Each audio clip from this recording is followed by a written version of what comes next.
मित्रांनो, लग्नानंतर होईलच प्रेम या मालिकेच्या पुढील जबरदस्त भागामध्ये आपण बघणार आहोत. नंदिनीला समजतं की आर्याने तिच्या लॅपटॉपचा पासवर्ड जन्मेजय असा ठेवलेला आहे. हे समजल्यानंतर नंदिनीला मोठा धक्का बसतो. त्यानंतर ही गोष्ट नंदिनी जीवाला सांगते की आर्याने तिच्या लॅपटॉपचा पासवर्ड तुमच्या नावावरून ठेवलाय. आता नंदिनी आणि जीवा विचार करू लागतात. आता पुढे नंदिनी जीवाला म्हणते की आर्य फक्त तुमच्यावरच नाही जीवा, तर आपल्या बाळावरती सुद्धा हक्क दाखवते.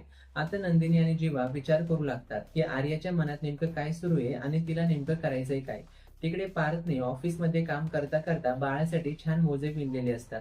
घरी आल्यानंतर पार्थ हे मोजे काव्याला दाखवतो. काव्याला ते बघून खूप आनंद होतो. पण काव्य पुढे पार्थला म्हणते की हे बाळासाठी ठीक आहे पार्थ, पण बाळासाठी जगता जगता आपण दोघांनी बघितलेलं स्वप्न आपण विसरता कामा नये.